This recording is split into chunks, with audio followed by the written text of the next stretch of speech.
जिसमें दिखे समाज की।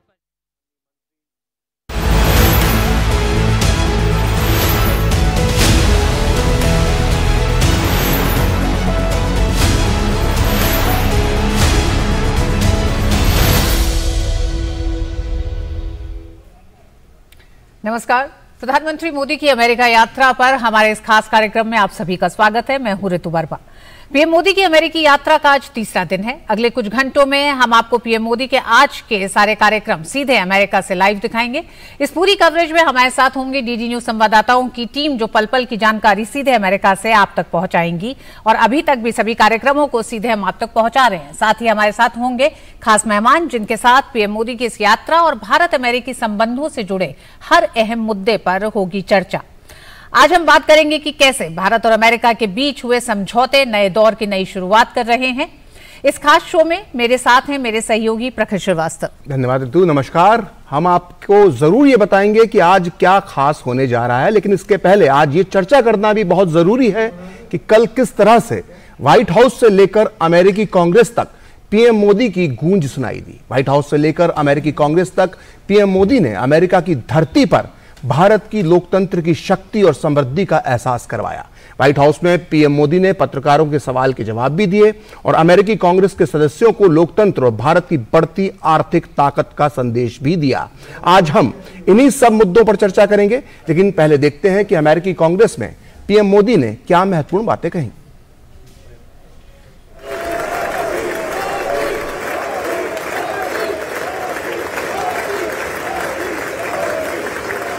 तालियों की गड़गड़ाहट, भारत माता की जय घोष के साथ मोदी मोदी के नारों की गूंज के बीच जब प्रधानमंत्री नरेंद्र मोदी अमेरिकी कांग्रेस को संबोधन करने पहुंचे तो लगा कि दुनिया के दो पुराने लोकतंत्र विविधता का जश्न मना रहे हैं।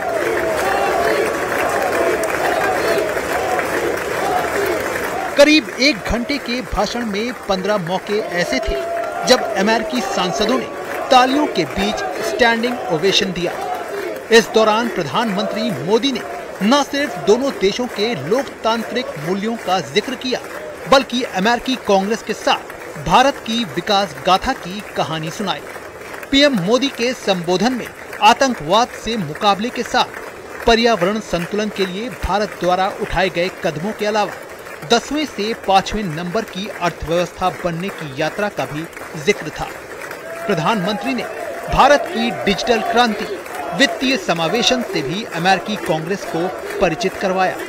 प्रधानमंत्री ने भारत की 140 करोड़ जनता की ओर से अमेरिका की मित्रता और उनकी गर्मजोशी के लिए धन्यवाद दिया। It is always a great honor to address the United States Congress.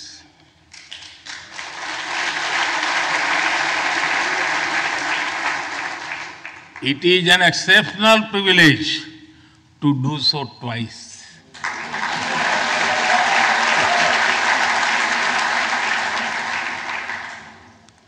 For this honor,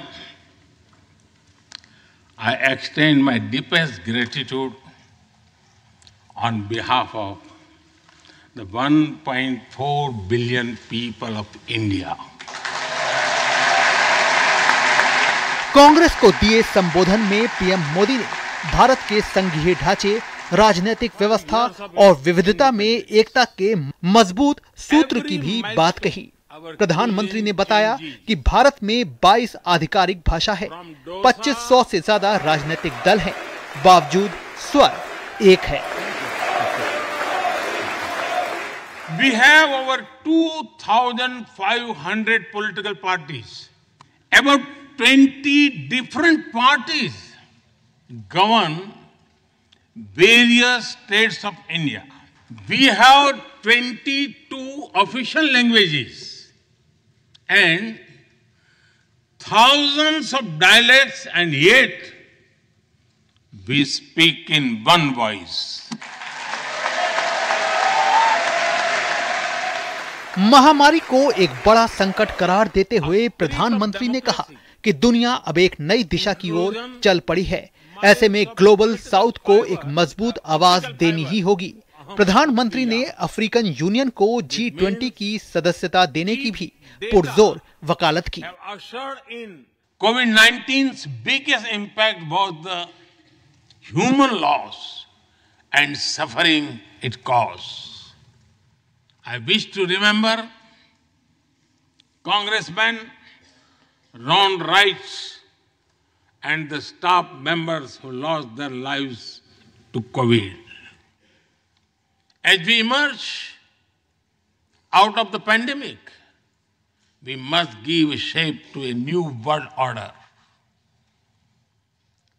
Consideration, care, and concern are the need of the hour. Giving a voice to the global south is the way forward. That is why I firmly believe that the African Union be given full membership of G20. पर्यावरण के प्रति भारत के समर्पण और उस दिशा में उठाए गए नए कदमों के बारे में जानकारी दी।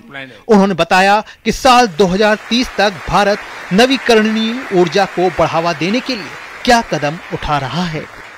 Indian culture deeply respects the environment and our planet. While becoming the fastest growing economy, we grew our solar capacity by 2,300%. We became the only G20 country to meet its Paris commitment. प्रधानमंत्री नरेंद्र मोदी के करीब 1 घंटे के भाषण में अमेरिकी सांसद कई बार खड़े होकर तालियां बजाते दिखे। पहली बार अमेरिकी सांसदों ने तब तालियों की गड़गड़ाहट से सदन को गुंजायमान बना दिया जब पीएम मोदी ने आर्टिफिशियल इंटेलिजेंस यानी AI को अमेरिका और भारत से जोड़ दिया। In the past few years, there have been many advances in AI, artificial intelligence. At the same time, there have been even more momentous development in another AI, America and India.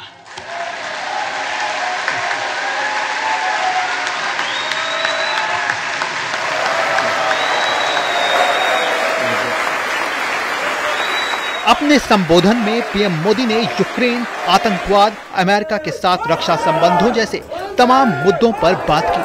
PM Modi का लोकप्रियता का अंदाजा इस बात से लगाया जा सकता है कि उनका भाषण खत्म होने के बाद सांसदों के बीच पीएम मोदी का ऑटोग्राफ लेने की होड़ मच गई।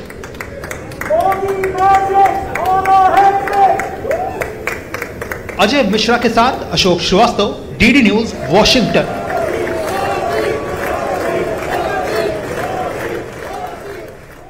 इससे पहले अमेरिकी राष्ट्रपति के साथ प्रधानमंत्री मोदी की साझा प्रेस कॉन्फ्रेंस के दौरान एक पाकिस्तानी मूल की पत्रकार ने भारत में लोकतंत्र, मानवाधिकार और अल्पसंख्यकों की स्थिति को लेकर सवाल किया। इस पर प्रधानमंत्री ने दो टूक जवाब देते हुए कहा कि भारत और अमेरिका दोनों के डीएनए में लोकतंत्र है, लोकतंत्र हमारी आत्मा है, लोकतंत्र हमारी रगों में है। पीएम मोदी ने आगे कहा कि जब आप लोकतंत्र के सिद्धांतों पर चलते हैं तो फिर भेदभाव का कोई सवाल ही नहीं उठता है। इसलिए भारत सबका साथ, सबका विकास, सबका विश्वास और सबके प्रयास के मूलभूत सिद्धांतों को साथ लेकर चलता है। मुझे आश्चर्य हो रहा है कि आप कह रहे हैं कि लोग कहते हैं नहीं, भारत डेमोक्रेसी है। और जैसा राष्ट्रपति बाइडेन ने कहा, भारत और अमेरिका दोनों के डीएनए में लोकतंत्र है। लोकतंत्र हमारा स्पिरिट है, लोकतंत्र हमारी रगों में है, लोकतंत्र को हम जीते हैं और हमारे पूर्वजों ने उसको शब्दों में ढाला है संविधान के रूप में, और हमारी सरकार लोकतंत्र के मूलभूत मूल्यों को आधार लेकर के बने हुए संविधान के आधार पर चलती है। और हमारा संविधान और हमारी सरकार, और हमने सिद्ध किया है डेमोक्रेसी कैन डिलीवर, और जब मैं डिलीवर कहता हूं तब कास्ट, क्रीड, रिलीजन, जेंडर, किसी भी भेदभाव को वहां जगह नहीं होती है। और जब हम लोकतंत्र की बात करते हैं तब अगर ह्यूमन वैल्यूज नहीं है, ह्यूमैनिटी नहीं है, ह्यूमन राइट्स नहीं है, फिर तो वो डेमोक्रेसी है ही नहीं। और इसलिए जब आप डेमोक्रेसी कहते हैं, जब डेमोक्रेसी को स्वीकार करते हैं और जब हम डेमोक्रेसी को लेकर के जीते हैं, तब डिस्क्रिमिनेशन का कोई सवाल ही नहीं उठता है। और इसलिए भारत सबका साथ, सबका विकास, सबका विश्वास, सबका प्रयास, उन मूलभूत सिद्धांतों को लेकर के, और इसलिए हम चलते हैं।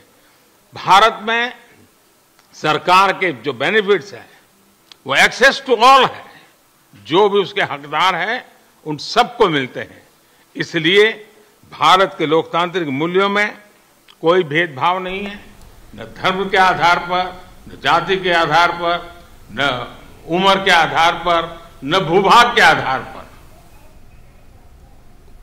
तो सुना आपने पीएम मोदी को कि उन्होंने कहा कि भारत में भेदभाव नाम की कोई चीज नहीं है किसी भी आधार पर। और अमेरिकी यात्रा में और भी क्या मुद्दे उठे और आगे क्या और मुद्दे उठेंगे, इन्हीं सब पर विषयों पर चर्चा करने के लिए हमारे साथ जुड़ चुके हैं हमारे कुछ खास मेहमान। हमारे साथ जुड़ चुके हैं गुरजीत सिंह, जो पूर्व राजनयिक हैं। इसके अलावा हमारे साथ होंगे कमर आगा, जो अंतर्राष्ट्रीय मामलों के जानकार हैं। और इसके अलावा सीधे वॉशिंगटन से हमारे साथ जुड़ चुके हैं अरुण शर्मा, डीडी न्यूज संवाददाता। मेरा पहला सवाल आपसे है कमर आगा साहब, आपने देखा कि एक पाकिस्तानी पत्रकार ने किस तरह से पीएम मोदी के सामने सवाल उठाया कि भारत में अल्पसंख्यकों के साथ भेदभाव होता है, फ्रीडम ऑफ स्पीच पर सवाल उठाया। और ये बता दूं कि ये जो पत्रकार थी, ये पाकिस्तानी मूल की पत्रकार थी। इसने एक झूठा नैरेटिव गढ़ने की कोशिश के तहत ये सवाल पूछा और पीएम मोदी ने लोकतंत्र की जो परिभाषा बताई, जिसमें सबका साथ सबका विकास होता है, तो अपनी बात कहने में पीएम मोदी कितने कामयाब रहे? कि पहली बात तो ये है कि ये जो पाकिस्तान मूल की हैं ये महिला, पाकिस्तान की क्या दशा है वो तो बताएं पहले।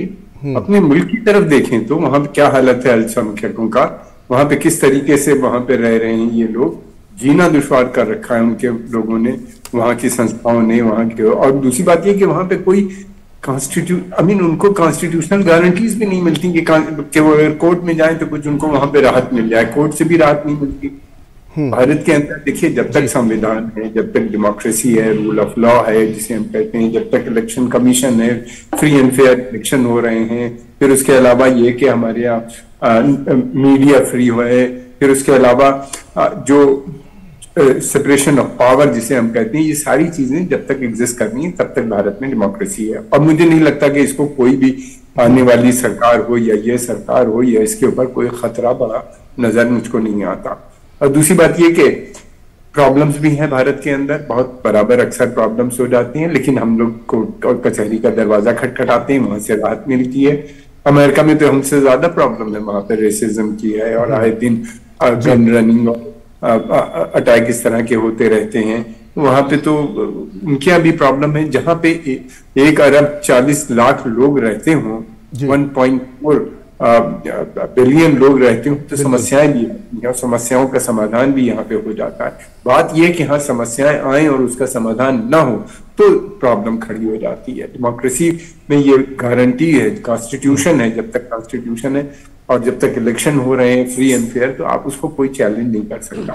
दूसरी बात ये कि इस तरह की बेईमानी, असल में ये एक प्री प्लान तरीके से ये काम किया जाता है ताकि विजिट में कुछ पर प्रॉब्लम्स आ जाए, विजिट को डीरेल कर दिया जाए। ये बहुत समझ बूझ के उन लोगों ने ये सवाल उठाया और ऐसे मौके पर उठाया कि वो सोच रहे थे कि शायद प्रधानमंत्री को कॉर्नर कर लेंगे और ये कर लेंगे वो जवाब, लेकिन उनको इतना मुंहतोड़ जवाब मिला कि मैं नहीं समझता कि वो उनकी जो मकसद था, जो उनका वो था, उसमें वो पूरे भी हो पाए।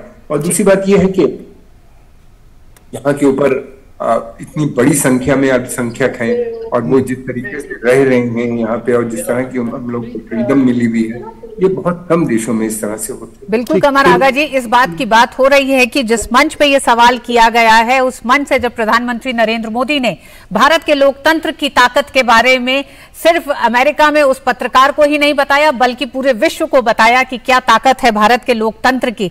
हम ऐसा तो गुरजीत सिंह जी भी जुड़े हुए हैं, फॉर्मर इंडियन एम्बेसडर। सर आपके पास आऊंगे, लेकिन उससे पहले एक बार अरुण का रुख करेंगे, क्योंकि अरुण अब से और थोड़ी देर के बाद उन तमाम एक तरह से कार्यक्रमों में शामिल हो जाएंगे और व्यस्त हो जाएंगे। अरुण, आज के जो कार्यक्रम है उसमें सबसे पहला कार्यक्रम सीईओज के साथ मुलाकात ही कहा जा रहा है, तो किस तरह से आज दिन भर का कार्यक्रम आगे बढ़ेगा प्रधानमंत्री नरेंद्र मोदी का?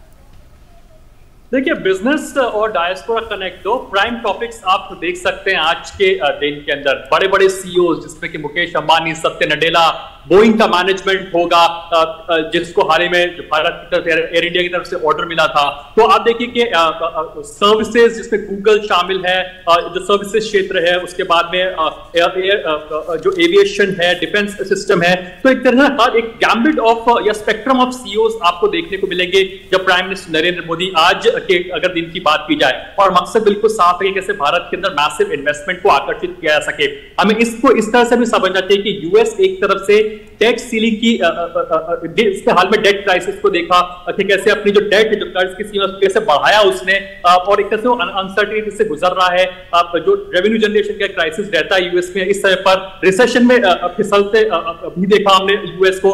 और उसके इतर भारत की अगर बात की जाए तो एक फास्टेस्ट ग्रोइंग लार्ज इकोनॉमी के तौर पर है यूएस। अब एक तरह से भारत को टेक्नोलॉजी ट्रांसफर करने के लिए भी तैयार है, टेक्नोलॉजी भी दे रहा है, जो क्रिटिकल टेक्नोलॉजीज की हम जो बात करते हैं। दूसरी तरफ एक भारत को बहुत बड़ा मार्केट भी मानता है यूएस, बिकॉज इस पोस्ट कोविड पैंडेमिक टाइम के अंदर आप देखिए चाइना से जो बड़े जो कंपनीज होती है, कॉन्ग्लोमरेट्स होते हैं, वो बेसिस को शिफ्ट कर रहे हैं। हम देखिए कि एप्पल देखिए भारत में अपने इन्वेस्टमेंट और कैपेसिटी को एनहांस कर रहा है। फॉक्सकॉन नाम की जो कंपनी आती है अपने बेसिस को एनहांस कर रहा है जब तक इंडिया की बात की जाती है। तो भारत एक बहुत लुक्रेटिव ऑप्शन है। प्राइम मिनिस्टर नरेंद्र मोदी जब यहां पर हैं तो वो इस अपॉर्चुनिटी को ग्रैब करेंगे कि कैसे जो ग्लोबल सीईओज है, वर्ल्ड लेवल के जो कॉन्ग्लोमरेट्स के ये जो बिग कॉर्पोरेट जायंट्स हैं, वो कैसे भारत में आ सके, निवेश को आकर्षित किया सके। और यही एक तरह से समय की मांग भी है। तो जाहिर सी बात है कि कॉर्पोरेट सेक्टर यानी कि बिजनेस कनेक्ट और डायस्पोरा कनेक्ट, ये दो इंपॉर्टेंट एस्पेक्ट आज के दिन के लिए आपको मिलेंगे जब तक वॉशिंगटन डीसी की बात की जाए। जी अरुण, आपसे ये भी जानना चाहेंगे कि जिस तरह से कल जो सवाल पूछा गया लोकतंत्र को लेकर, अल्पसंख्यकों को लेकर प्रधानमंत्री नरेंद्र मोदी से,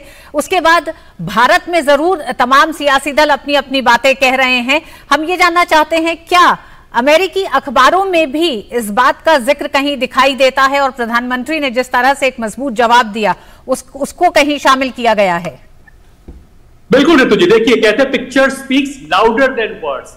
जो अखबार कहीं ना कहीं प्राइम मिनिस्टर मोदी या इंडिया की इमेज को डैमेज या टार्निश करने की भी कोशिश करते थे, आज वही जो अखबार हैं वो देखिए फ्रंट पेज पर प्राइम मिनिस्टर मोदी की तस्वीर को एक तरह से छापते हैं और जिक्र करते हैं कि कैसे स्टेट्समैन की तरह से, एक स्टेट्समैनशिप की तरह से, ये एक वर्ल्ड लीडर की तरह से प्राइम मिनिस्टर नरेंद्र मोदी का एक तरह से भाषण हुआ है। जब तक संसद की बात की जाए तो 15 standing ovations prime minister Narendra Modi को मिलती है, 80 के आसपास एप्लॉजेस मिलते हैं। और ये क्यों ना हो, जो ह्यूमन राइट के सवाल एक तरह से जो प्रेस कॉन्फ्रेंस में जिसकी अभी प्रखर जी भी बात कर रहे थे जो उन्होंने किया, तो जाहिर सी बात है 800 मिलियन लोगों को भारत खाना मुहैया कराता है कोविड पैंडेमिक टाइम के अंदर। 80 करोड़ लोगों को उस समय पे ना किसी की जाति देखी जाती है, ना धर्म देखा जाता है। और इसलिए और क्या यही वजह है कि भारत को कटघरे में खड़ा किया जाता है ह्यूमन राइट्स के लिए? दूसरा, आयुष्मान भारत जैसी योजनाओं में जो गरीब वर्ग के उनको फ्री हेल्थ केयर सुविधा मुहैया कराई जाती है, आवास योजना में एक तरह से घर मुहैया कराए जाते हैं। जो तमाम सोशल सर्विसेज या सोशल इनिशिएटिव सरकार के चलते हैं उसमें ना किसी का धर्म देखा जाता है, ना जाति देखी जाती है, बावजूद उसके भारत को कटघरे में खड़ा किया जाता है। और तो प्राइम मिनिस्टर मोदी ने भी उसका एक तरह से बेबाकी के साथ में एक तरह से बहुत ही तगड़ा जवाब दिया है उन तमाम लोगों को। और ये आखिरकार सवाल उठ इसलिए है क्योंकि भारत का कद बढ़ रहा है। प्राइम मिनिस्टर मोदी का जो स्टेट्समैनशिप के तौर पर, एक स्टेट्समैन जो उनकी स्पीच रही है, एक बहुत बड़े लीडर के तौर पर स्पीच रही है, उसकी वजह भी ये है कि भारत अब देख रहा है कि कैसे इंटरनेशनल इंस्टीट्यूशंस में रिफॉर्म किए जा सके। यूएन में रिफॉर्म्स क्यों ना हो जब भारत एक लीडरशिप रोल निभा रहा है? इंटरनेशनल मॉनेटरी फंड जैसे जो इंस्टीट्यूशंस है, वर्ल्ड बैंक है, इसमें रिफॉर्म्स क्यों ना हो क्योंकि भारत एक तरह से जब लीडरशिप रोल निभा रहा है। कोविड टाइम में अपने आप को ना देकर के दूसरों को भी वैक्सीन दे रहा है। 100 से जो देश है उनको वैक्सीन दे रहा है, 800 मिलियन के आसपास लोगों को खाना मुहैया करा रहा है, एग्जाम्पल सेट कर रहा है। और तो ऐसे में जाहिर सी बात है कि भारत रिफॉर्म्स को भी देख रहा है। तो प्राइम मिनिस्टर मोदी की स्टेट्समैन लेवल के वर्ल्ड लीडर के तौर पर एक स्पीच देखी गई और यही वजह है कि हर अखबार के अंदर प्राइम मिनिस्टर नरेंद्र मोदी के जो संबोधन रहे हैं उसको बहुत ही प्रमुखता से छापा गया है और एक तरह से बड़े लीडर के तौर पर यहां प्राइम मिनिस्टर मोदी को देखा जा रहा है। ठीक है, हमारे साथ गुरजीत सिंह जी हैं, पूर्व राजनयिक हैं। गुरजीत सिंह जी, आपने अभी कमर आगा साहब की बात सुनी, आपने अभी अरुण की बात सुनी और बात हम उसी विषय पर आते हैं कि जो इस तरह का एक नैरेटिव सेट करने की कोशिश भारत के खिलाफ कुछ एक तबके करते हैं। अभी इसके साथ मैं ये भी जोड़ना चाहूंगा कि एक PAW की एक बड़ी अंतर्राष्ट्रीय जानी मानी एजेंसी है, उसकी एक रिसर्च रिपोर्ट आई थी जिसने कहा कि भारत में 98% अल्पसंख्यकों को आजादी से अपना धर्म पालन करने की अनुमति है और उसमें उन्हें किसी तरह की दिक्कतों का सामना नहीं करना पड़ता है। इस तरह की रिपोर्ट्स आने के बाद भी वो कौन सी ताकतें हैं जो भारत के खिलाफ एक झूठा नैरेटिव गढ़ने की कोशिश करती हैं विदेशी धरती पर?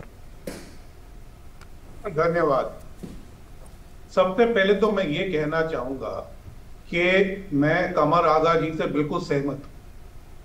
दूसरी बात यह है कि जो प्रधानमंत्री ने उस मीडिया पर्सन को जवाब दिया जी, और उसके बाद जिस प्रकार उन्होंने कांग्रेस में जो अपनी स्पीच दी उसमें भी यही मूल जो है उन्होंने बड़ी स्पष्ट रूप से भारत की ओर से व्यक्त किए जी। तो मेरे को तो लगता है कि हमें थैंक यू कहना चाहिए कि ये प्रश्न उठाया गया, क्योंकि प्रधानमंत्री को मौका मिला कि वो उसके ऊपर पूरी अपना स्पष्टीकरण दे दे कि हम वो नहीं है जो आप कह रहे हैं, हम तो दिल से और जान से डेमोक्रेट्स, और हमारी डेमोक्रेसी अपने कायदे से चलती है, अपनी डेमोक्रेसी से क्यों कंपेयर कर। तो मेरे को नहीं लगता है कि हमें ज्यादा रोष होना चाहिए कि भी सवाल क्यों पैदा हुआ। हर देश में सवाल पैदा होते हैं, लेकिन अमेरिका में तो बहुत कॉन्स्टिट्यूएंसीज हैं जो ऐसे सवाल अपने देश पे भी लगाती हैं, दूसरों पे भी लगाती हैं। वो समझती हैं कि दुनिया भर का ठेका उन्होंने ले रखा है, लेकिन उनको या तो उनकी अवहेलना कीजिए या जब वो पूछे तो स्पष्ट रूप में ताकतवर जवाब दीजिए, जैसे प्रधानमंत्री ने। तो मेरे को तो लगता है कि उस सवाल का जवाब इकट्ठा आप देखें तो पूरा जो एक इंप्रेशन है वो हमारे हित में जाता है। और आपके कॉरेस्पॉन्डेंट ने जो आज न्यूयॉर्क टाइम्स का फ्रंट पेज दिखाया, ये न्यूयॉर्क टाइम्स भी वही अखबार है जो बार बार भारत की ऊपर क्रिटिसिज्म करता है, लेकिन उसको भी मजबूर होकर देखना पड़ा कि देखिए प्रधानमंत्री की जो विजिट है ये एक नए युग का। हरजीत सिंह जी, जो आपने न्यूयॉर्क टाइम्स का जिक्र किया, मेरा सवाल इसी से जुड़ा हुआ है कि कल हमने देखा कि कैसे अमेरिकी कांग्रेस में 80 बार तालियां बजी, करीब करीब 15 बार जो है खड़े होकर सांसद सदस्यों ने उनका सम्मान किया वहां पर। इसके अलावा ऑटोग्राफ लेने की भीड़ लग गई, होड़ लग गई, ये तस्वीरें सारी दुनिया ने देखी। क्या इसका असर दिखाई देता है? बिल्कुल दिखाई देता है। और जो जिस प्यार और स्नेह से प्रेसिडेंट बाइडेन ने प्रधानमंत्री को वेलकम किया, और ये जो आप बता रहे हैं कितनी बार ये हर्ष और उल्लास से कांग्रेस में उनकी स्पीच का वेलकम हुआ, ये तो साफ जाहिर है कि प्रधानमंत्री मोदी ने अमेरिका जीत लिया है। आपके देखिए, कोई भी डेमोक्रेसी में 100% नहीं होता है। आपको हमेशा कोशिश करनी होती है कि मेजॉरिटी आपके साथ रहे, और अभी तो साफ है कि मेजॉरिटी से तो कई गुना आगे हम बढ़ चुके हैं। और ये जो आप प्रधानमंत्री की विजिट है, जैसे आप आगे देखेंगे, ये इतनी फुलसम विजिट है। वह क्या मुद्दा है जो नहीं हमने आपस में बात की। ये एक भारत और अमेरिका का नया युग है। ये अगली इलेक्शन तक सीमित नहीं है, अगले जो पीढ़ी है उसके लिए नींव रखी जा रही है। जी, आने वाली पीढ़ी के लिए ये नींव रखी जा रही है। प्रधानमंत्री नरेंद्र मोदी बाइडेन की मुलाकात और प्रधानमंत्री नरेंद्र मोदी का ये अमेरिका दौरा। अरुण, आप उन चंद पत्रकारों में से शायद होंगे जो शामिल रहे 2016 में भी यूएस कांग्रेस में, जब प्रधानमंत्री नरेंद्र मोदी का संबोधन था तो आप विजिटर्स गैलरी में मौजूद थे। इस बार भी आप इस दौरे को बारीकी से और नजदीकी से कवर कर रहे हैं। किस तरह का बदलाव या क्या वो एक तरह से चेंजेस आपको दिखाई देते हैं, क्योंकि उसी यूएस कांग्रेस में ये जो कल रात का नजारा था वो बिल्कुल अलग था। बिल्कुल, देखिए वहां से चीजें आगे और बढ़ी ही हैं। अब भारत और अमेरिका के रिश्ते, जैसे कि प्राइम मिनिस्टर मोदी ने कहा, जो एआई का जिक्र किया कि एक आर्टिफिशियल इंटेलिजेंस जिसमें बहुत मैसिव जंप हमने देखा है, और दूसरा जो भारत और अमेरिका ने कि अमेरिका और इंडिया इनके रिश्तों में बहुत प्रगाढ़ता आई है। दूसरा, अगर कुछ बड़े डिलीवरेबल्स की बात करें तो हम इसको इस तरह से समझ सकते हैं कि देखिए मैसिव इन्वेस्टमेंट इन सेमीकंडक्टर्स, जो क्रिटिकल टेक्नोलॉजीज की बात चलती है कि कैसे भारत को क्रिटिकल टेक्नोलॉजीज और इमर्जिंग टेक्नोलॉजीज मिल सके, तो आईसेट के मोर्चे पर एक तरह से बड़े तौर पर हम आगे बढ़े। तीसरा, जो डिफेंस की जो बात की जाती है कि आखिर डिफेंस के मोर्चे पर भारत को क्या कुछ मिला, तो अब देखिए कि भारत में ही को प्रोडक्शन होगा, को मैन्युफैक्चरिंग होगी, जीई है और जो एचएएल है वो मिलकर के जो जेट इंजन है उसको बनाते हुए दिखाई देंगे। तो भारत अपने मेक इन इंडिया के साथ में कोई कॉम्प्रोमाइज नहीं कर रहा है। भारत आज बिल्कुल अपनी शर्तों के हिसाब से नेगोशिएट कर रहा है और अपने हिसाब से प्राइमरीली इन्वेस्टमेंट को आकर्षित कर रहा है या फिर एमओयूज के मोर्चे पर आगे जा रहा है। यूएस को भारत के अंदर एक बहुत बड़ा मार्केट दिखता है। एक छोटी सी बात यहाँ पर और ऐड करना चाहूंगा, अपार्ट फ्रॉम डिलीवरेबल्स की जो पीपल टू पीपल कनेक्ट की हम बात करते हैं, तो जो कॉन्सुलेट खोलने की बात की गई जो अहमदाबाद के अंदर, बेंगलुरु के अंदर, तो पीपल टू पीपल कनेक्ट को बढ़ावा देगा। H1B वीजा के अंदर और रियायत बढ़ती जाएंगी, तो एक तरह से जो जनता जनार्दन है उनको काफी फायदा होगा, जो कि यूएस में काफी आते हैं, जो स्टूडेंट्स है, बिजनेस पर्सनल्स हैं, प्रोफेशनल्स है, उनको काफी फायदा होता हुआ दिखाई देगा। एक छोटी सी बात यहाँ पर ऐड कर दूं ऋतु जी और प्रखर जी, कि अभी जो चूंकि बात चल रही थी, ह्यूमन राइट्स की बात चल रही थी, रिपब्लिकन्स की बात चल रही थी, तो जो सांसद, प्रखर जी सही ये बात मैं आपको यहां बताना चाह रहा हूं कि जो सांसद जिन्होंने अगेंस्ट में लिख करके दिया था कि वो शायद नहीं पीएम मोदी की स्पीच को सुनेंगे, ह्यूमन राइट्स, वही लोग भी प्राइम मिनिस्टर मोदी की स्पीच के को ताली बजाते हुए दिखाई दिए, अप्लॉजेस देते हुए दिखाई दिए और वो सुनते हुए दिखाई दिए, और वो पहले लोग थे जब वो सबसे पहले खड़े हुए और तालियां बजाई है। तो प्राइम मिनिस्टर नरेंद्र मोदी जाने जाते हैं कि जो उनके क्रिटिक्स भी हैं वो उनके मुरीद बन जाते हैं, क्योंकि वो एक्शंस से बात करते हैं, एक्शंस में बिलीव करते हैं, केवल बातों में बिलीव नहीं करते हैं। और ये जो 2016 का और आज 2023 का कंपैरिजन देखें तो जाहिर सी बात है प्राइम मिनिस्टर मोदी की पॉपुलैरिटी भी बढ़ी है, और यही बताता है कि जब स्टेट डिनर हुआ या फिर जो सेरेमोनियल वेलकम हुआ तो वहां भी जब बाइडेन खड़े होते हैं तो मोदी मोदी के नारे लगते हैं। तो जाहिर सी बात है कि प्राइम मिनिस्टर मोदी की पॉपुलैरिटी, जो सांसद भी अगर अगेंस्ट में थे पीएम के तो वो उनके मुरीद और फैन बनते दिखाई दिए। इलॉन मस्क जैसी शख्सियत बोलती है कि मैं प्राइम मिनिस्टर मोदी का सबसे बड़ा फैन हूं, तो ये कुछ बड़े टेक अवेज आप देख सकते हैं जिसको आप इग्नोर नहीं कर सकते। आप चाहे बात करें या ना करें, आप हेट करें, प्यार करें किसी व्यक्ति को, लेकिन आप उस व्यक्ति को इग्नोर नहीं कर सकते जो अपने वर्ड से, अपने एक्शन से डिलीवर करके दे रहा है। और वही हमने एक तरह से इस विजिट के अंदर प्राइम मिनिस्टर नरेंद्र मोदी की देखा है। जी कमर आगा जी, जब इस तरह की बातें होती हैं और इस तरह के सवाल, इस तरह के एक तरह से आरोप लगाए जाते हैं और विदेशी धरती पर जब होते हैं और उसका जवाब प्रधानमंत्री नरेंद्र मोदी ने दिया, तो क्या जवाब ये सिर्फ वहीं तक सीमित नहीं है? जवाब उन लोगों को भी है, उन ताकतों को तो है, साथ ही साथ उन लोगों को है जो साथ मिलके एक माहौल बनाने की भारत के खिलाफ एक कोशिश कर रहे हैं, जिसमें भारत में मौजूद राजनीतिक पार्टियों के नेता भी शामिल हैं। ये हमेशा से कोशिश होती है, और मैं समझता हूं कि जिस तरह से जवाब दिया गया वो बहुत सटीक था, दो टूक था और साफ साफ उन्हीं ने कम। ये एक ग्रुप होता है जो बाहर के भी हैं, कुछ जाहिर सी बात है लोकल भी बहुत से होंगे उसके अंदर शामिल, एक बदनाम करो पॉलिटिकल पार्टी को, गवर्नमेंट को बदनाम करो, ये सोच समझ के होता है। क्या वो नहीं जानते कि यहाँ पे भाई अब संख्या की इतनी बड़ी संख्या में है और यहाँ के ऊपर उनको सारे राइट्स मौजूद हैं, कोई ऐसा राइट्स नहीं है कि जो उनके पास ना हो, और ये तब उसके बाद भी इस तरह की बातें करना, ये इतनी बड़ी बड़ी बातें ये लोग कर देते हैं। कभी कभी ताज्जुब होता है जाके, खासतौर से बाहर के जो प्लेटफॉर्म्स हैं उनके ऊपर जाके करना। अगर भाई आपको कोई प्रॉब्लम है, समस्या है, तो हम यहाँ बैठ के बात करो, यहाँ पे डेमोक्रेसी है, अखबार है, न्यूज़पेपर है, मीडिया है, लिखो उसके अंदर और जनता के पास जाओ, इलेक्शन होते हैं वहां पे बोलो, लेकिन ऐसा नहीं करते ये लोग। एक बड़ी एक सोची समझी साजिश के साथ काम करते हैं। हालांकि उनको ये, मुझे नहीं लगता कि सब इस बात को समझते हैं। वो समझते हैं कि वो बहुत वैसा काम कर रहे हैं, सही काम कर रहे हैं, लेकिन ये कि ये जाके देखें, ये इससे प्रॉब्लम, समस्या अल्पसंख्यकों की बढ़ने लगती है। हम लोग के जो माइनॉरिटी में उनको ये परेशान कर रहे हैं, बल्कि न कि उनकी समस्याओं का समाधान ढूंढने की कोशिश कर रहे हैं। उनका खंडन करना चाहिए ऐसे तत्वों का, ऐसे लोगों का जो इस तरह की बातें करते हैं। और हम समझते हैं कि ये बात प्रधानमंत्री ने भी साफ क्लियर कर दी कि हमारे पास सबका साथ सबका विकास है। हम यहाँ पे हम सबके साथ मिल के बात करते हैं, सबको बराबर का हक मिल रहा है। जहाँ तक गवर्नमेंट की जो स्कीम्स हैं उसमें तो कोई फर्क है नहीं। अभी एक मुस्लिम डेलीगेशन गया था, मिला भी था कुछ लोगों से, उन्होंने भी इसी बात को दोहराया कि सबसे ज्यादा जो फायदा हो रहा है अल्पसंख्यकों को वो गवर्नमेंट की स्कीम्स के चलते हुए हो रहा है, और नई डिमांड्स भी रखी गई। तो ये तो डेमोक्रेसी का एक प्रोसेस है। मगर ये कि बदनाम करना मुल्क को और ऐसी जगहों पे जाके रेस करना कि विजिट जो है उनका पूरा दौरा स्कटल हो जाए और नई डिबेट खड़ी कर दो, तो ये एक वो है। और फिर पाकिस्तान में जो हालात हैं अल्पसंख्यक के, हम सब जानते हैं किस तरह से वहां पे रहना मुश्किल है। पॉपुलेशन में कितनी बड़ी संख्या में लोग वहां से माइग्रेट करके आ रहे हैं यहाँ पे, और जो हालात हैं वहां पे बिल्कुल मुल्क भी इसी सब पॉलिसी का नतीजा है जो आप देख रहे हैं पाकिस्तान की आज क्या दशा हो रही है। जी कमर राधा जी, इस चर्चा को जारी रखेंगे। आप गुरजीत जी, आप भी, और अरुण आप भी हमारे साथ बने रहिएगा। वक्त एक छोटे से ब्रेक का है, ब्रेक के बाद फिर लौटते हैं इसी चर्चा पे।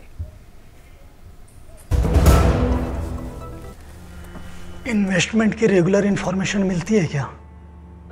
बिल्कुल। योद्धा मुद्रा के लिए पैरों में 3 फीट का गैप। पूछ। विड्रॉ करने के बाद पैसे कितने टाइम में मिलते हैं? सुन सवाल चंद, म्यूचुअल फंड सही है .com पर लॉगिन कर, वहां तेरे सारे सवालों के जवाब मिल जाएंगे, समझा? कौन सी वेबसाइट? म्यूचुअल फंड सही है .com। सही है। म्यूचुअल फंड निवेश बाजार जोखिमों के अधीन है। योजना से जुड़े सभी दस्तावेजों को ध्यान से पढ़ें। यहाँ आयुष्मान कौन है? जी मैं हूँ। आपका अगला नंबर? मैं भी हूँ आयुष्मान। जी मैं भी। हाँ। इतने सारे आयुष्मान? देश के करोड़ों लाभार्थी हैं आयुष्मान। और एक प्रकार से पीएम जय अब गरीबों की जय बन गई है। देश के करोड़ों परिवारों ने आयुष्मान भारत प्रधानमंत्री जन आरोग्य योजना के अंतर्गत 5 लाख रुपए तक का मुफ्त उपचार का वरदान पाया है। अपने परिवार के स्वास्थ्य सुरक्षा की गारंटी के लिए आज ही 14555 पर कॉल करें और अपने नजदीकी सूचीबद्ध अस्पताल या CSC केंद्र पर जाकर आयुष्मान कार्ड बनवाएं। पैन से आधार को लिंक करना उतना ही जरूरी है जितना चेहरे से मुस्कुराहट को लिंक करना। जिम्मेदारी को समझदारी से लिंक करते हुए सभी पैन धारक कृपया ध्यान दें। पैन को आधार से लिंक करने के लिए www.incometax.gov.in पर जाएं और लिंक आधार पर क्लिक करें और निर्देशों का पालन करें। ऐसा नहीं करने पर आपका पैन इनऑपरेटिव हो जाएगा। पैन इनऑपरेटिव होने पर पेंडिंग रिफंड्स तथा उन पर इंटरेस्ट प्रोसेस नहीं होंगे। TDS और TCS ऊंचे रेट पर काटे जाएंगे। इसीलिए 30 जून 2023 तक 1000 रुपए की लेट फीस देकर आप अपने पैन को आधार से ऑनलाइन लिंक कर सकते हैं और आने वाले समय में किसी भी तरह के वित्तीय जोखिम से छुटकारा पा सकते हैं। प्रत्येक आयकर दाता एक राष्ट्र निर्माता।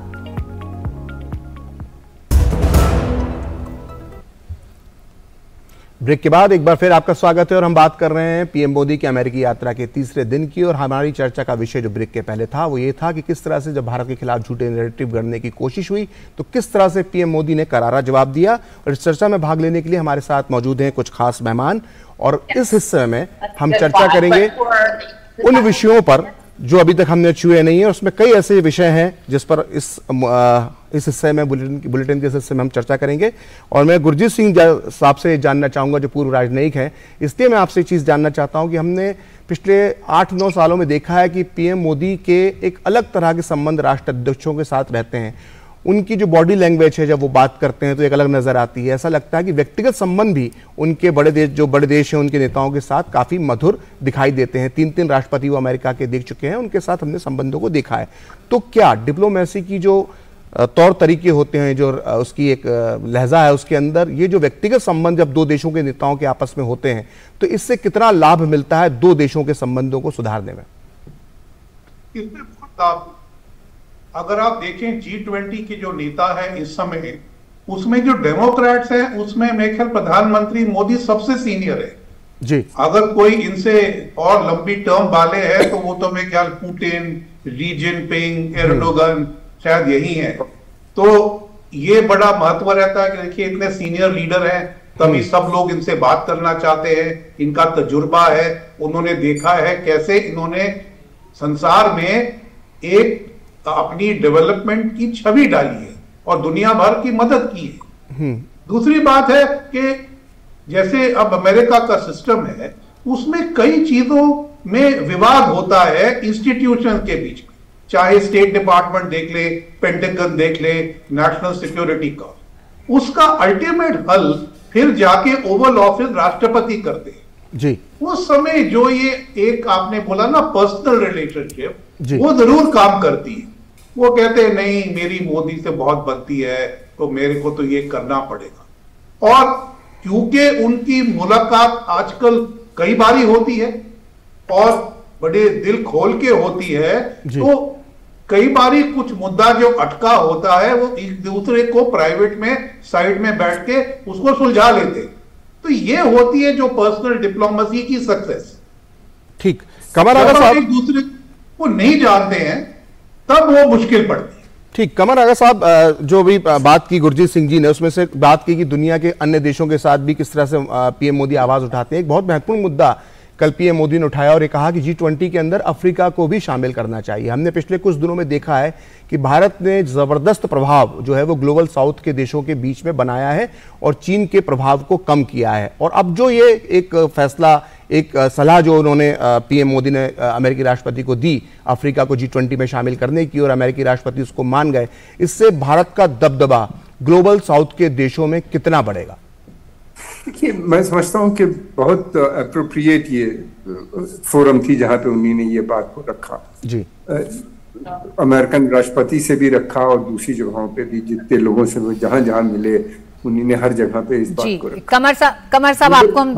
कमर साहब आपसे हम इस सवाल पे जवाब आगे लेंगे, उससे पहले हम रुक करेंगे जम्मू कश्मीर का, श्रीनगर, जहां केंद्रीय गृह एवं सहकारिता मंत्री अमित शाह सांस्कृतिक महोत्सव वित्सता को संबोधित कर रहे हैं। आप सभी भाइयों बहनों को मेरा नमस्कार। आज एक ऐसा कार्यक्रम है जिसमें गोविंद मोहन जी ने चलते चलते मुझे निमंत्रण दिया था और मैंने इसको मौका समझकर लपक लिया और आज आपके बीच में आया हूं, क्योंकि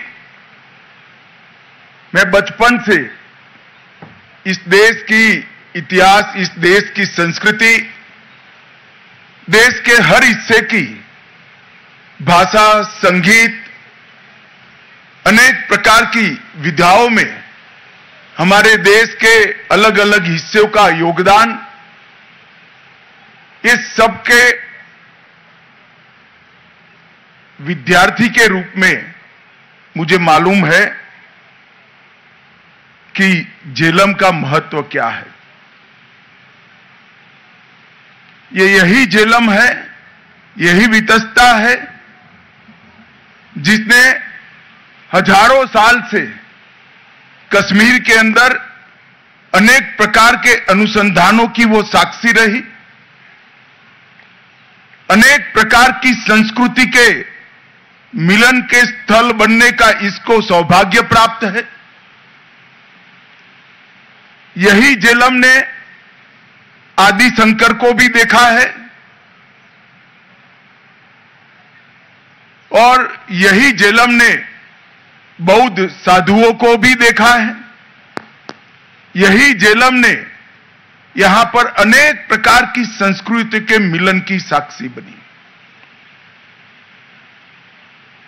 ज्ञान की तृषा, ज्ञान का अनुसंधान और फिर निर्णय पर पहुंचने की प्रक्रिया, ये तीनों हर क्षेत्र में चाहे क्षेत्र अवकाश का हो, चाहे क्षेत्र ज्योतिष का हो, भाषा का हो, व्याकरण का हो, गणित का हो या संगीत और नाट्य परंपराओं का हो। हर क्षेत्र के विद्वानों ने इस भूमि से ही निकलकर न केवल भारत, समग्र विश्व के अंदर अपनी कलाओं का लोहा मनाया है। यही क्षेत्र के अंदर सूफी संत भी आए, यही क्षेत्र के अंदर बुद्धिस्ट भी आए, यही क्षेत्र के अंदर शैव और वैष्णव परंपराओं ने भी अपनी परम सीमा को छूने का काम किया। और ये सब का सुभग समन्वय अगर कहीं हुआ तो आज की कश्मीर की संस्कृति में हुआ। ये झेलम ने कई कठिन समय भी देखे हैं। वितस्ता की धाराएं कई बार खून से लथपथ भी हुई। धर्मांध लोगों के हमले भी देखे हैं, अनेक राज परिवर्तन देखे हैं, आतंकवाद की भीषण विभीषिका की ये झेलम साक्षी रही है। इस सब को अपने उदर के अंदर एक मां की तरह समाहित कर कर हमेशा बच्चों को स्नेह, प्यार और उत्साह देने का काम ये वितस्ता ने किया है। जो ये झेलम को नदी मानते हैं वो शायद मानव संस्कृति को और मानव संस्कृति की ऊंचाई की पहचान नहीं रखते हैं। ये झेलम मानव की सभ्यता का सबसे उच्चतम स्तर की मुख्य साक्षी ये वितस्ता है। और जिसने भी वितस्ता महोत्सव की कल्पना की है, मैं उसको आज बहुत बहुत साधुवाद देना चाहता हूं, क्योंकि वितस्ता महोत्सव सच्चे कश्मीर का दर्शन समग्र विश्व को कराने वाला एक महोत्सव है। आदि शंकर ने जिस भूमि को ज्ञान की भूमि कहा, मुगल शासकों ने जिस भूमि को पृथ्वी पर का स्वर्ग कहा, और सम्राट अशोक ने कहा कि सकून अगर कहीं मिलता है, बौद्ध धर्म के अंदर बौद्ध धर्म को आगे बढ़ाने के लिए, विचार मंथन के लिए कोई उचित भूमि है तो यही कश्मीर है। और ये साला यही वितस्ता के किनारे पर हुआ है। संस्कृति एक साल में नहीं बनती है। संस्कृति एक विधा या एक कला से नहीं बनती है। अनेक प्रकार के मानव जीवन के सभी पहलुओं के सुभग समन्वय से संस्कृति बनती है। और संस्कृति की धारा अविरल बहती हो, ऐसे बहुत कम देशों में से हमारा देश है जिसकी संस्कृति की धारा शायद 15-20 हजार साल पुरानी है। और हमें इसका गौरव होना चाहिए। और ये सिर्फ कश्मीर नहीं है, देश के हर हिस्से में इतनी पुरानी संस्कृति की अविरल धारा मिलकर भारतीय संस्कृति की गंगा बनती है। एक जमाने में हम पर शासन करने वाले अंग्रेजों को हमारी विविधता, हमारी दुर्बलता लगती थी, वीकनेस लगती थी। मगर जब शासक रचनात्मक दृष्टिकोण से देखता है तो विविधता में एकता, यही हमारी विशेषता है और ये हमारी सबसे बड़ी स्ट्रेंथ है। भारत के लोगों को कई प्रकार के विचार, कई प्रकार की जीवन पद्धतियां, कई प्रकार के धर्म, कई प्रकार की भूषा, वेशभूषा, खानपान, इसके साथ जीने की सदियों से आदत है। और हमारे संतों ने जब जब भी विचरण करा, क्या आप ऐसी कल्पना कर सकते हैं कि जब आदि शंकर यहां आए होंगे केरल से पैदल चलते चलते, तब उनको रास्ते में एक ही प्रकार की संस्कृति मिली होगी, एक ही प्रकार का खान पान मिला होगा? ये संभव ही नहीं है। ये सबके साथ जीने का हम सबका संस्कार ही भारत की विशेषता है। और ये वितस्ता महोत्सव कश्मीर की ये विशेषता को समग्र भारत और समग्र विश्व में पहुंचाने वाला राजदूत है। वितस्ता महोत्सव के माध्यम से ही कश्मीर सबको समाहित करने वाली एक बहुत बड़े मन वाली विचारधारा है, बहुत बड़े मन वाली संस्कृति है। इसका परिचय समग्र विश्व को होगा। अनेक प्रकार की कलाओं ने कला क्षेत्र की उच्चतम सीमाओं को यहीं छुआ है। अनेक प्रकार के स्थापत्यों ने देश भर से स्थपतियों को भी बुलाया और कलाकारों को भी बुलाया, मूर्तिकारों को भी बुलाया, और यहां पर एक से एक बड़े स्थापत्य बनाए गए। यही प्रदेश है जहां पर संगीत और ज्ञान ने अपनी ऊंचाइयों को छुआ। इसीलिए इसको आदि शंकर ने शारदा क्षेत्र कहा और यहां शारदा पीठ की स्थापना की।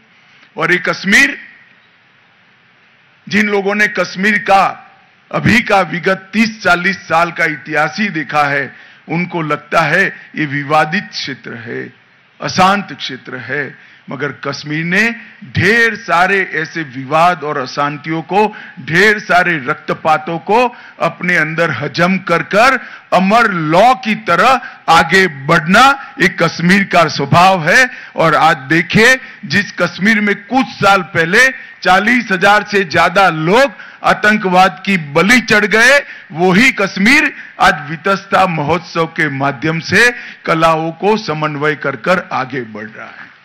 और मित्रों, मैं आज यहां से घाटी के युवाओं को भी कहने आया हूं, जिन लोगों ने भी आपके हाथ में पत्थर और हथियार पकड़ाए, इन्होंने आपका भला नहीं किया है।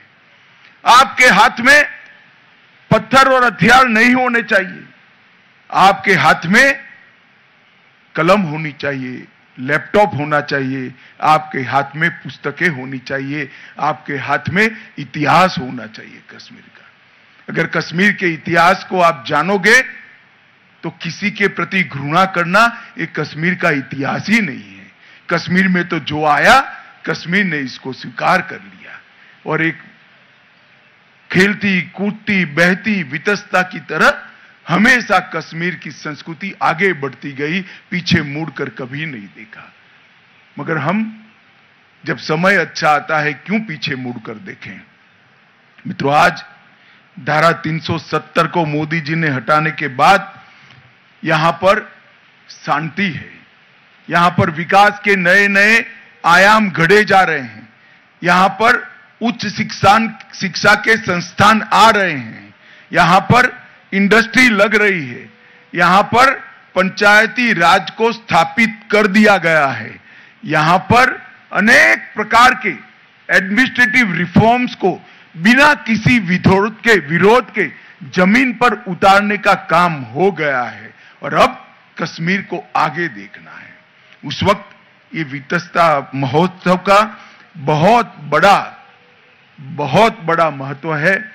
मोदी जी ने एक भारत श्रेष्ठ भारत की परिकल्पना के तहत हमारे देश की सभी संस्कृतियों को एक दूसरे के साथ, हर प्रदेश के खान-पान, वेशभूषा और इतिहास को एक दूसरे के साथ सामंजस्य के साथ जोड़कर आगे बढ़ने का एक प्रयास किया है। कहीं पर काशी तेलुगु संगमम होता है, कहीं पर काशी तमिल संगमम होता है, कहीं सौराष्ट्र तमिल संगमम होता है, तो कहीं पर वितस्ता महोत्सव चेन्नई और पुणे के अंदर कश्मीर की संस्कृति को आगे बढ़ाता है। और मित्रों, यही प्रक्रिया है जो हमें जोड़ेगी, मजबूत बनाएगी और समग्र विश्व में जो हमारा स्थान है, उस स्थान पर हमें फिर से एक बार बिठाने का प्रक्रिया करेगी। मित्रों, आज कश्मीर के अंदर ये जो महोत्सव शुरू हो रहा है, लगभग 1900 कलाकार कश्मीर के और 150 कलाकार देश भर के यहां पर अपनी अपनी कला का प्रदर्शन भी करेंगे, कला का एक्सचेंज भी करेंगे। मैं थोड़ी सी चित्रकारों की प्रदर्शनी में जाकर आया। आप कल्पना ही नहीं कर सकते, अमित शाह ऐसा नाम मुझे 7 भाषाओं में लिखकर चित्रकारों ने अपनी अपनी भाषा में लिखकर दिया। किसी ने फारसी में लिखा, किसी ने संस्कृत में लिखा, किसी ने हिंदी में लिखा। किसी ने पंजाबी में लिखा, किसी ने गुरुमुखी में लिखा। मैं आश्चर्यचकित हो गया। मेरे एक ही नाम को 7 भाषाओं में लिखकर एक छोटे से राउंड के अंदर मेरे जीवन में कभी मैंने प्राप्त नहीं किया। कश्मीर वालों को मैं बताना चाहता हूं, मेरे जीवन का ये सबसे बड़ा तोहफा है साहब। 7 भाषाओं में 10 मिनट के अंदर कलाकारों ने मुझे मेरे नाम लिखकर दे दिए। यही बताता है कि देश को एक करना है तो कला और संस्कृति, देश का इतिहास ही देश को एक कर सकता है। एक अनूठा आयोजन है जहां देश भर के व्यंजन भी होंगे और देश भर से आए हुए कलाकार कश्मीरी व्यंजनों का भी लुत्फ उठाएंगे। जब आप चेन्नई में गए, फीडबैक मिला मुझे। चेन्नई और पुणे के कई लोगों ने, अभी इंटरव्यू भी एक महिला का चल रहा था, चेन्नई और पुणे के कई लोगों ने कहा कश्मीरी स्ट्रीट फूड खाने के लिए कश्मीर जाने की जरूरत नहीं है, कश्मीर ही आज पुणे में आ गया है। और कश्मीर की कला को भी आपने वहां पहुंचाया है। आज जम्मू कश्मीर के इस कार्यक्रम के माध्यम से लोक नृत्यों की कोरियोग्राफी की प्रस्तुति होगी। वाद्य यंत्रों की संगीत सिम्फनी भी यहां पर होने वाली है।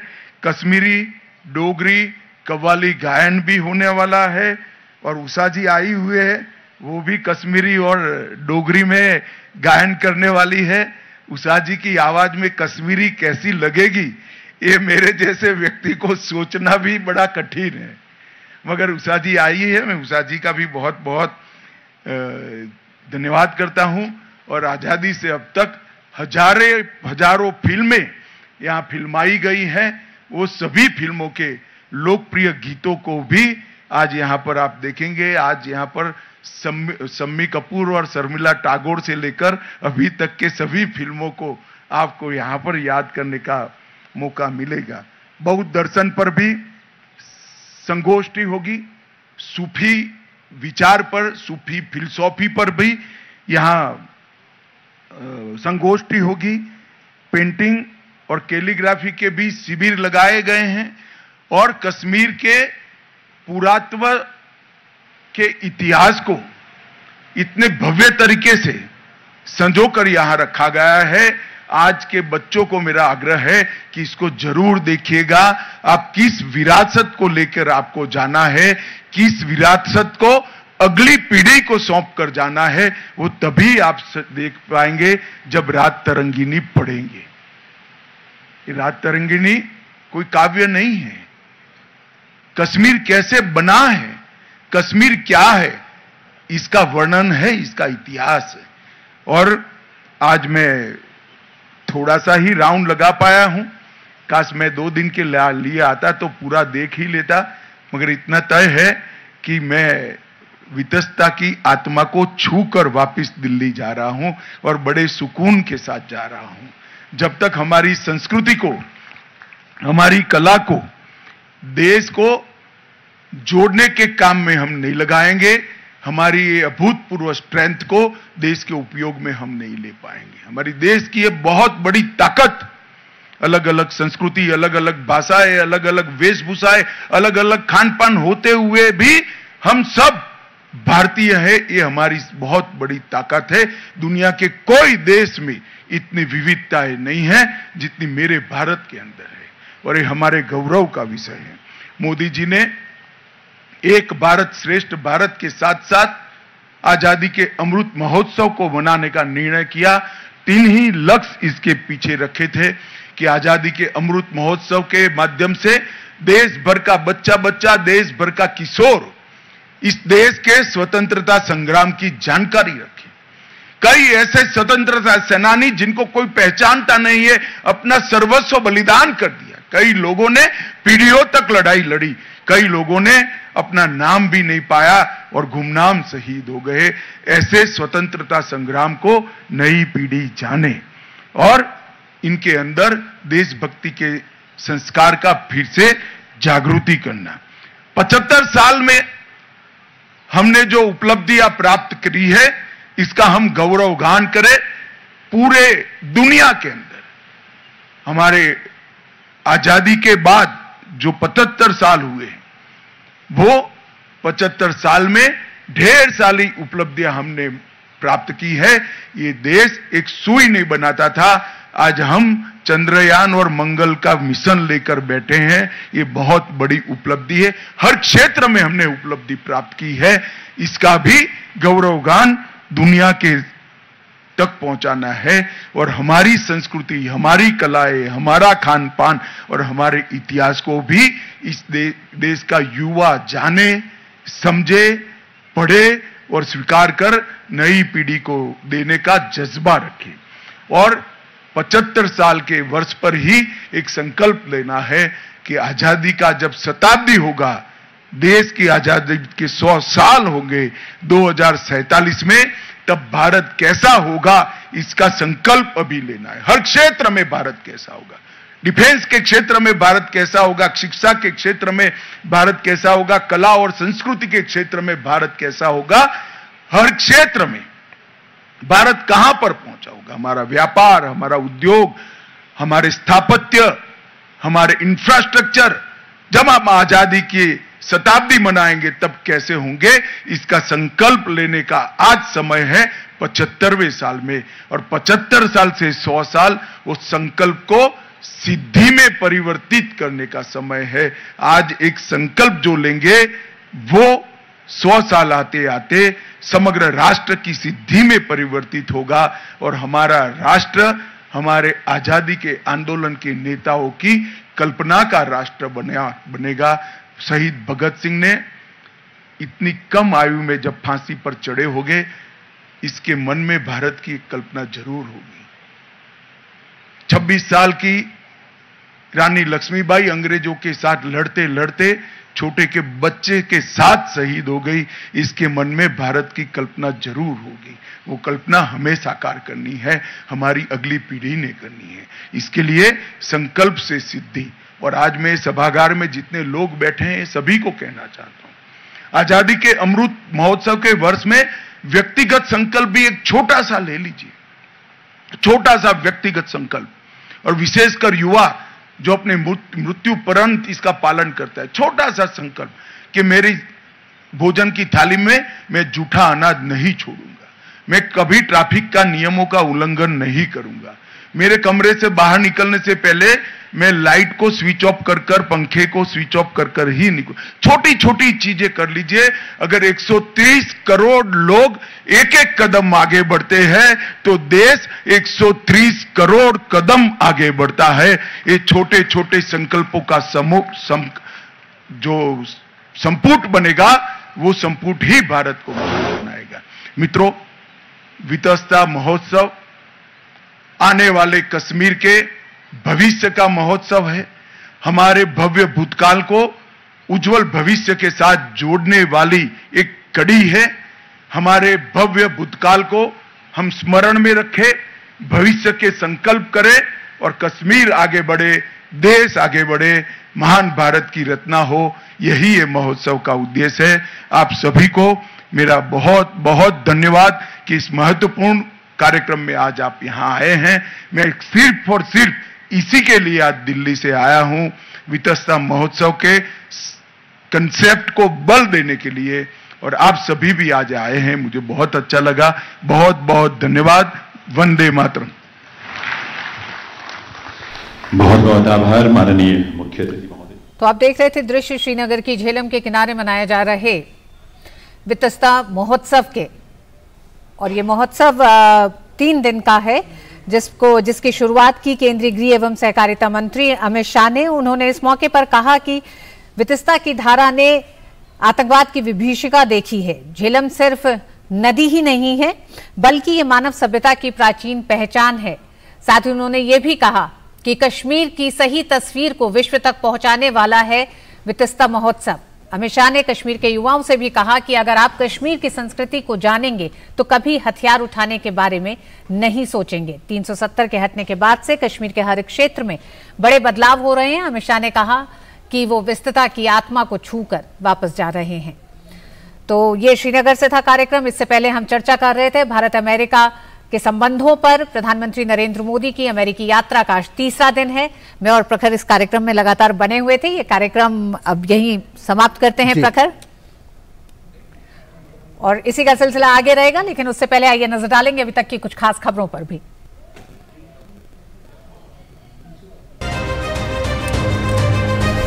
प्रधानमंत्री नरेंद्र मोदी अमेरिका दौरे के तीसरे दिन भारतीय समुदाय को करेंगे संबोधित। अमेरिकी उपराष्ट्रपति